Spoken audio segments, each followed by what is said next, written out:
Welcome to another In Wheel Time podcast, a 30-minute mini version of the In Wheel Time car show that airs live every Saturday morning, 8 to 11 a.m. Central.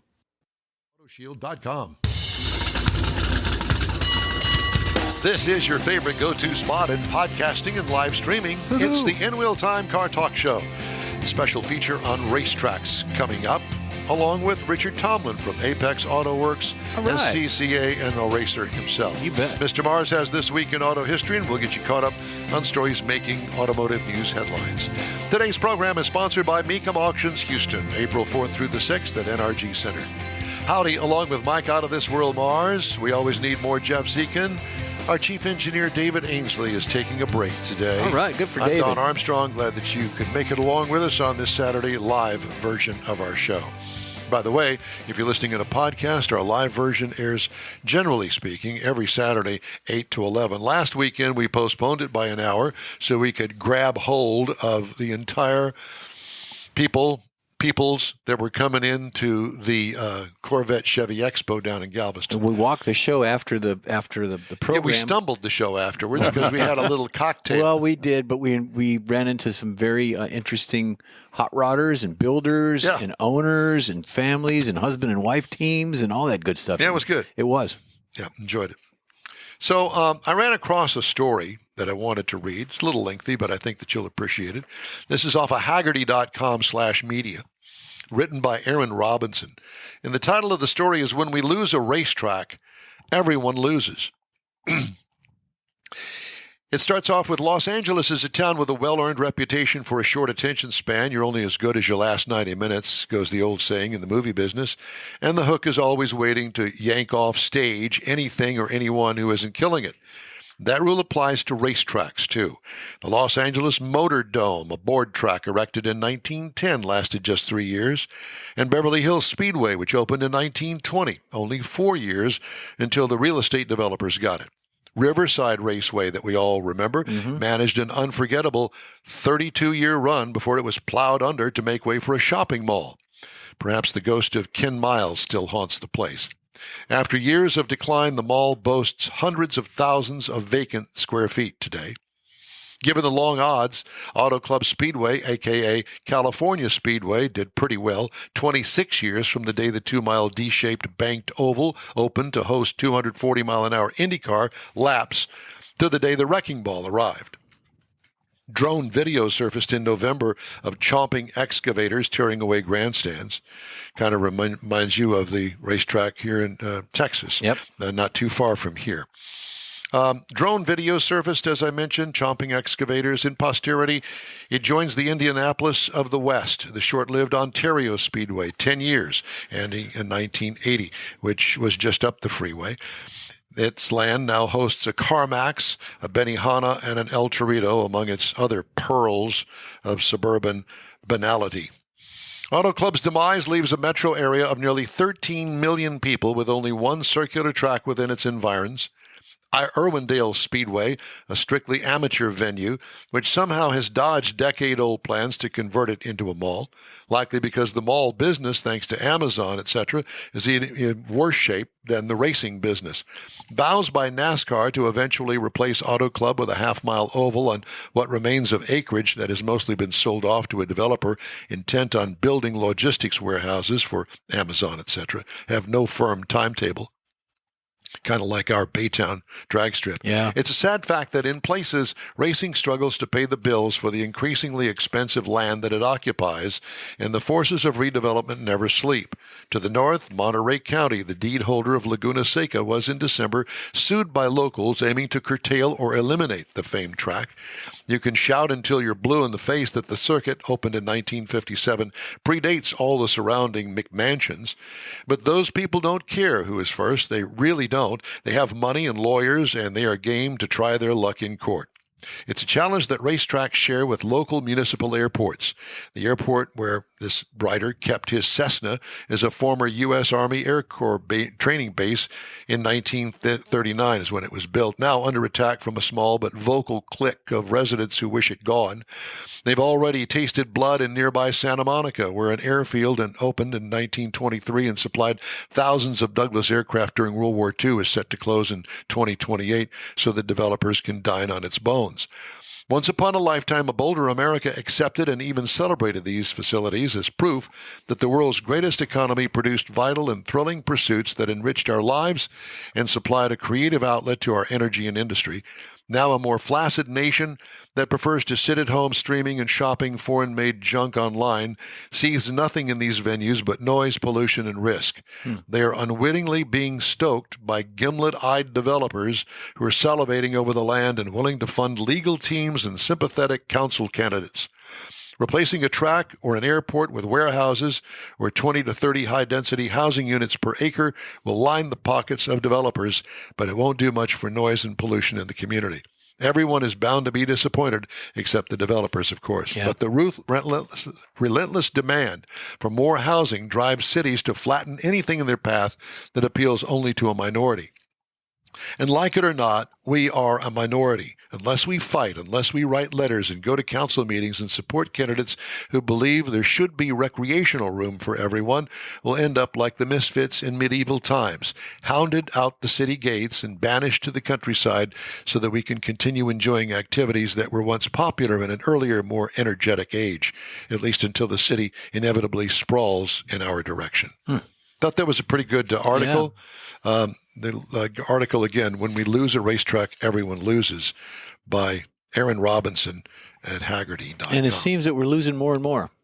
Yeah. They're becoming more frequent losses. Well, we've had conversations with Rodney Rodriguez about it. Yep. And, as far as circle tracks are concerned, very few. The 3/8 mile Houston Motorsports Park is one that's somehow clinging on. That's an asphalt facility. There's the other one, the 105 Speedway, is a dirt facility. But it's basically for the racers and not for the public, although it's open to the public and tickets are cheap and it's fun to go on a Saturday night. That's where I grew up at Myers Speedway here in Houston, long gone now. Dale Earnhardt Jr. did a segment where he actually bought an old track, I think, near Hickory, North Carolina. And there was a segment, I think, through one of the NASCAR channels that they go and look at these features. I mean, there's grass growing up in the cracks of the track and everything, and the old hot dog stand is there, and signs are dilapidated. But it's a concern. Really well, I mean, for those of us that are automotive people, I mean, what a great Saturday night. Go and take your hot rod to the racetrack, show it, have a section there. I know that Gina Shaw Knowles did it when she was running the races on Saturday night at Houston Motorsports Park. Yep. It's fun for everybody. Everybody likes to go to the races. It's fun to, have a cheering section for your particular driver. Yeah. And, I got to meet some of those drivers when I was doing the interviews out there. Really great kids. So fun. I met how old was he? 13 years old. And he won the particular race. Didn't have a driver's license yet, but he was out there. But he was qualified to run. And that's just it, too. The young kids can get their new mentors and get their autographs and get the people that they want to look up to in the future and maybe guide them into that, be it a race like that or a NHRA type event. Yeah. Well, Richard Tomlin is our local guy with SCCA. He's on the line with us now, Apex Auto Works. Richard, good morning to you. Good morning, guys. Great article. A lot of truth in that. Yeah, a lot of truth. There truly is. And, I think that even if you're not into auto racing, I think that you owe it to your son or daughter to take them by the hand and take them to a racetrack and let it see it for the real deal. Yeah. And go out there and meet some of the drivers. Get a date with Richard and have him show you the pits and the cars and the drivers and the sport itself. Well, it's the noise and the atmosphere and the smells of the fuel and the rubber burning and the hot dogs. And the hot dogs. Got to go hot dogs. Yeah. Absolutely. Yeah. It also is the evolution of where we're at, right? Like this is what's led us to where we are now in cars and technology. You were just talking about the Toyota, the Hyundai N. I mean, all these cars came from a racing background. Yep. This is where they were developed. This is where we cut our teeth. It's so funny when I guess it was was it Formula One that was at Circuit of the Americas here recently. And, the stands were filled with all of these people that have no clue about racing.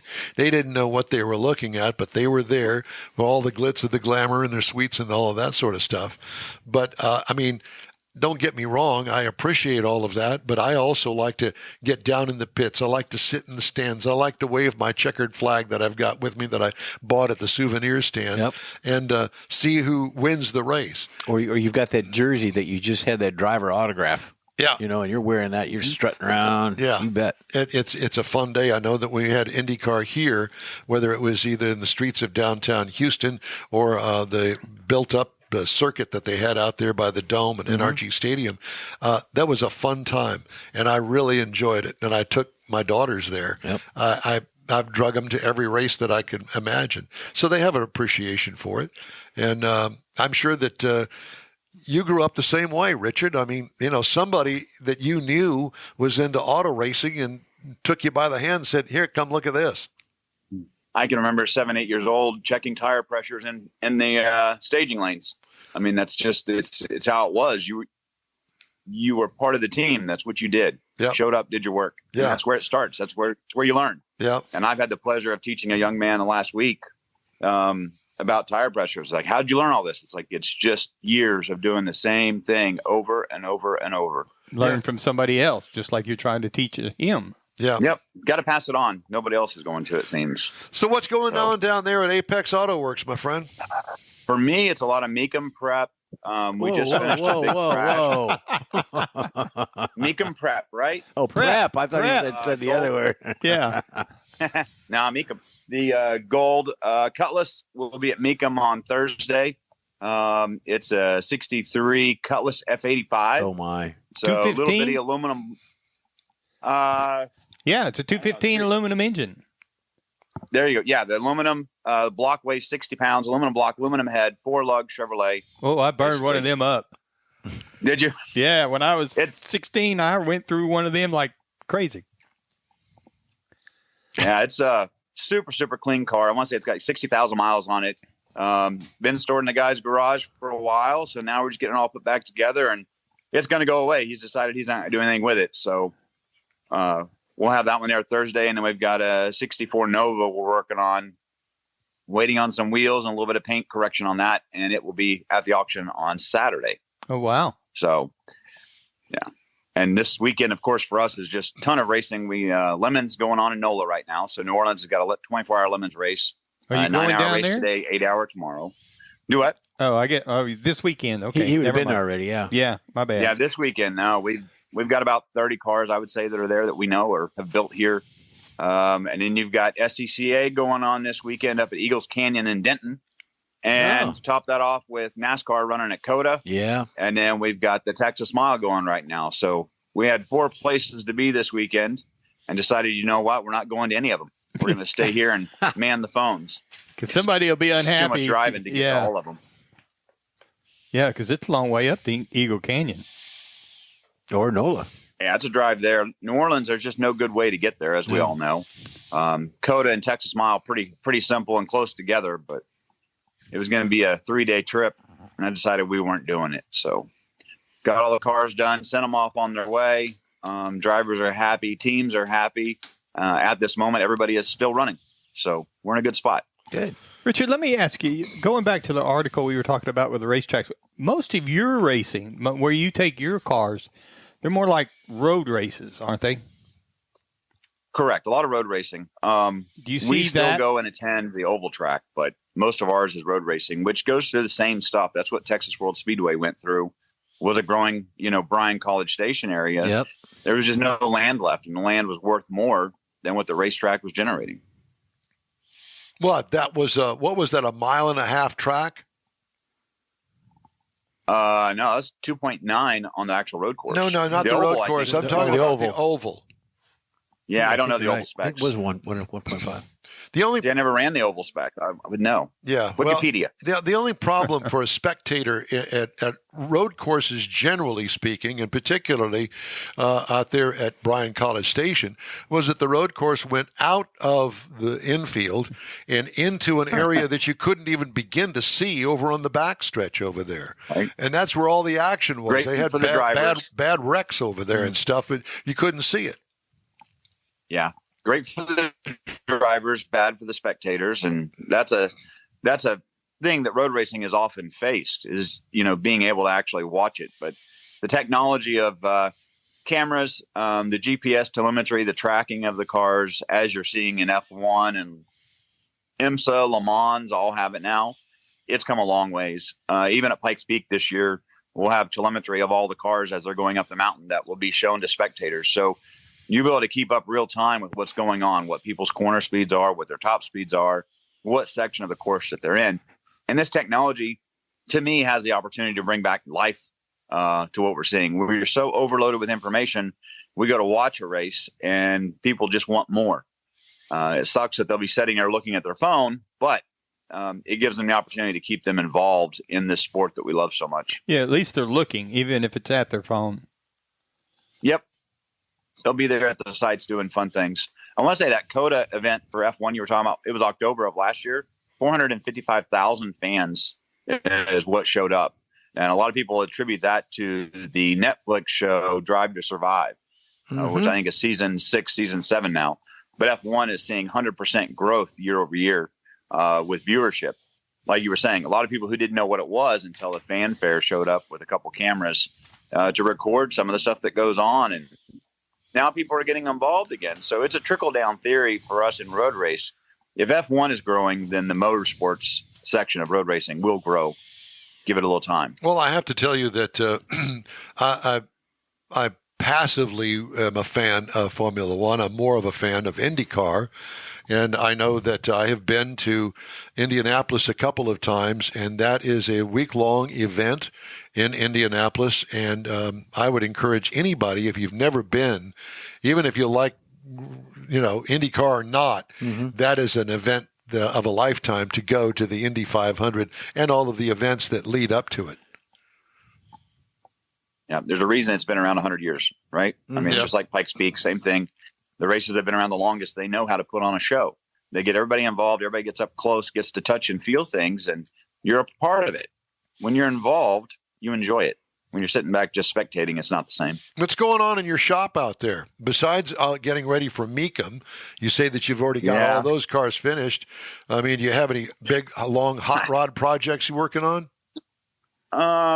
We've got a 3-wheel Cushman going back to the Satterfield. Wait a minute. Hold it right there, Buster. When you said Cushman, I'm in. So he found a very, very distraught Cushman. We basically sadly pulled the motor transmission out of it. It was all locked up, but pulled all that stuff out of it. We've made it into a prop that will be going to the Stella Hotel in Bryan at the Legends Golf Course there. So Stella Hotel will be parked in the front there and be a floral display. Got some LED lights underneath that glow, but complete redo. Interior Wait a minute, paint. you're turning the Cushman into a floral display. Into a flower pot. That is the perfect end for a Cushman. The only thing that would be any better than that would take the Cushman out to the cemetery and put plants in it. What kind of plants you putting in there? Pansies? Yeah, exactly. 21 years of service for the U.S. mail, postal mail. And the guy that actually drove it those years was the one who actually bought it back. And he'd had it until Satterfield got it. So really cool story behind it. But what a piece of metal. You should a piece of metal. You got to tub it out. A piece of metal. Plant some pansies. I haven't heard that, but that's a good one. I like it. Nice. All right. Yeah. So and then we're thrashing for Chihuahua coming up too. So that's early April. What's and Wawa? Right after that. Wait a minute. What's Wawa? Chihuahua is our open road race in Chihuahua, Mexico. Chihuahua. That'll be the 1,300 miles over 3 days, taking the Black C5, a lot like yours, down there to go play this year. So it should be a good time. So is that a road course? Are you on the highway? That is actually like the old La Carrera race. They actually close down public roads, and we race down to public roads. And as soon as we race through, they're closed about 30 to 45 minutes. We race through, they open the roads back up, close the next section. We race that section, move on through the community. We'll see, I think it's 4 different counties / we would call them counties here that we actually travel through. One day we'll do 600 miles of driving. Wow. A lot. Well, it's good. Apparently you're clipping right along there. How fast is that Corvette? What is the top speed on that C5 that you've got? That one's been 178 in Mexico. The other one we had a 192 in Mexico, and that's 2 people in the car, race tires, race brakes. I mean, you're fully set up, cage and all. It's when you're doing that on a public road, it is pretty crazy. My fastest is 155. And of course, that was in the V8 Miata, but it's still moving along on a public road. You don't realize how much that road moves until you're doing 150, 190. I can only imagine. Now, what kind of engine work on the C5 did you do? This one's just heads cam, nothing crazy. Bottom end is still stock. Improved oiling system, improved cooling system. Other than that, just send it. It'll be fine. GM does a good job. Don't try and reinvent the wheel. GM spent a bunch of money engineering those motors, and even though it's got 70,000 miles on it, it's just fine. Leave it alone. I think the name of the road is Ay Ay Ay. Ay Ay Ay Highway, yeah. I heard that the LS1 motor, which I have in mind, does just fine without any kind of a power booster, power adder. But I've always been attracted to putting a blower on it. But then I heard that if you bump it up too much, that it has spring failures in the valve train. I'm going, that'll probably cause a death knell bell to ring on the motor. Did you hear the same thing? It's absolutely true. What you do is when you actually buy it, there's a full set they will sell you with new valve springs to swap them out. It's not a major thing. You pick up an easy 100, 200 horse, depending on how much you want to crank it up. But I don't think you're out there running around beating on your car like that. So no, Toyota might be a better choice for going faster right now. The Toyota? Yeah. Might be a better choice for going fast right now. What Toyota? The GR. The GR. Oh, the GR. The GR. Do you know about the GR? The Gazoo. Oh, yeah. Amazing. Toyota's done a lot of stuff on that. Be sure and watch Pikes Peak this year with the Hyundais they're bringing up. Hyundai's got 4 vehicles they're bringing to Pikes Peak this year. The Elantra N? Hyundai's going to have there's an N, and there's a couple electric cars that are coming as well. We don't care about the electric cars. We care more about the gasoline cars. And the more stories that I read, and I've got enough of them this week, that the whole electric thing is sending the entire automotive industry to its knees. To a tailspin. Yeah, because companies are laying off workers. They can't sell electric cars. They're selling them, but at a lot slower pace than they first imagined. And they've got problems with them, et cetera, et cetera. I read a story on Fisker, and that's an ugly mess there that'll probably go out of business. So anybody that buys one, I guess you're either lucky or sad, one or the other. Just lost a bunch of money. Rolling through the auction. Yeah, I guess so. Anyway. Hertz, I just read an article about Hertz having the same situation too. Them buying a bunch of electric cars and realizing they weren't what they were promised. That's right. So Hertz actually, I heard, was losing a CEO over it. That's been out for a while, They absolutely did. Richard, it's always great to talk to you, my friend. Thank you so much for joining us today. We appreciate you. We'll see you. I appreciate your time. Thanks, Richard. Thank you. Richard Tomlin, Apex Auto Works, SCCA. The N-Wheel Time Car Talk Show is available 24/7 through the iHeartRadio app. Just look for N-Wheel Time Car Talk. We also video stream on Facebook, YouTube, and nwheeltime.com, and podcasts. They're at your favorite podcast provider. You bet. The N-Wheel Time Car Talk Show continues right after this quick break. Pro-Am Auto Accessories has been serving Houston's auto enthusiasts since 1984, providing world-class products for sports cars, European sedans, and American muscle. Pro-Am is known as the place to go to find exclusive and hard-to-find parts and accessories. Pro-Am is one of the very first distributors in the USA for brands such as Recaro, Redline, Momo, Corbo, and Simpson. Located in the heart of Houston's premier retail and service corridor, the Galleria area, Pro-Am's walk-in storefront includes an 8,000 square foot warehouse, showroom, and installation bays. Pro-Am not only sells parts and accessories, but also offers installation and service. Pro-Am is now reaching a worldwide audience through Pro-Am.com, taking its local reputation to the rest of the world. At Pro-Am Auto, you'll be dealing with a small group of professionals who truly want to help you with your automotive needs. If you don't see what you're looking for on the website, call and Pro-Am will lend you a hand. Pro-Am Auto, 6125 Richmond at Green Ridge in Houston's Galleria area. Call them at 713-781-7755. Want to feel good about something special you did for someone special? In Wheel Time and the original Lupi Tortilla group of Tex-Mex restaurants have joined together to help a very worthy cause, God's Garage, a Christian-based 501c3 charity. We know there are lots of places and organizations out there where you can donate a car, truck, or SUV, but we're asking you, our car enthusiast family, to consider donating to God's Garage. Visit godsgarage.org and learn about its mission, the women that have been helped, how each one is screened, and about their Restore You program. A car donation is an easy way to make a difference in the lives of others. God's Garage needs good operating vehicles, but will take all types in working and non-working condition. Make your heart and soul feel good by donating your gently used vehicle and help support single mothers, widows, and wives of deployed military at godsgarage.org. Mecum Auctions, the world's largest collector car auction company, returns to Houston, Texas, April 4th through the 6th at NRG Center, featuring 1,000 muscle cars, Corvettes, trucks, customs, and more. Broadcast on Motor Trend TV and streaming live on Max. From avid collectors to those new to the Mecum experience, we welcome everyone. Register to bid now at mecum.com. Okay, very good. Time now on the In-Wheel Time Car Talk Show for This Week in Auto History. Mr. Mars? Yes, sir. The Pontiac Fiero. It was the first two-seater from Pontiac since 1938, but the more important thing was it was the first mass-produced mid-engine sports car built in the United States. It was launched in 1983. It built a total of 370,168 Fieros. 5 years after it launched, on March the 20th, 1988, the last Fiero rolled off the showroom floor. Oh, boy. Then, let's see, March 1999, Ford, we talked about this before, Ford Motor Company created their Premier Auto Group, which was, that was in 1999. It was aimed to extend the European reach. They wanted to get into Europe, so they bought Aston Martin, they bought Jaguar, they bought Lincoln, and eventually they also bought Volvo and Land Rover. But by 2007, Ford figured out they needed to restructure their operations for focus on their core brand, and it did away with that Premier Automotive Group. And then the Mini Paceman, introduced to the U.S. market in March 16, 2013, was released in March of 2013.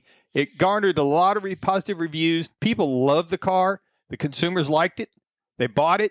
But executives come to believe that the car was so similar to their top-of-the-line Countryman, because it was made in the same assembly, that it was taking sales away from that vehicle. So they did away with the Paceman just 3 years after it hit the market. Wow. It was another one of those automotive things that, oops, we goofed. Yeah. Well, I think the next one they make should be Moron. The Moron. I know they've got Hey, a we'd Moron love to Mini. hear from you. Just shoot us an email. The address is info@inwheeltime.com. Time now for another quick break. You're on the In-Wheel Time Car Talk Show, streaming and podcasting around the planet. Look for us on your favorite podcast provider. The original group of Lupi Tortilla restaurants will have you telling your family and friends just what the original recipes mean when it comes to the best fajitas in Southeast Texas. Founder Stan Holt invites you to visit the original Lupi Tortilla near I-10 and Highway 6. Here's the original house that inspired the design of all the rest, and the original charm that helped make Lupi Tortilla the go-to destination for Houston Tex-Mex. Speaking of original, nothing can compete with the original lime pepper marinade that everyone will agree makes Lupi Tortilla award-winning beef fajitas the best anywhere. Lupi Tortilla Katy is another location that gives you the same quality and service Houstonians have come to expect at Lupi's. It's located just off I-10 and the Grand Parkway at Kingsland Boulevard in Katy.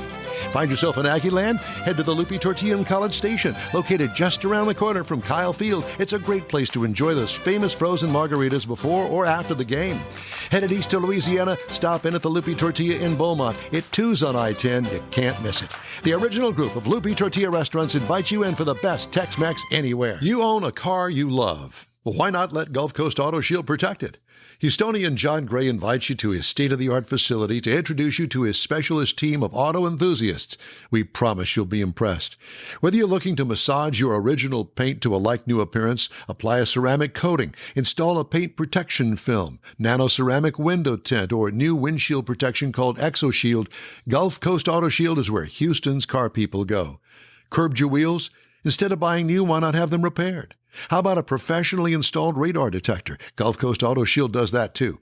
Get a peek inside the shop and look at the services offered by getting online and heading to gcautoshield.com. Better yet, stop by their facility at 11275 South Sam Houston Tollway, just south of the Southwest Freeway, and get a personal tour.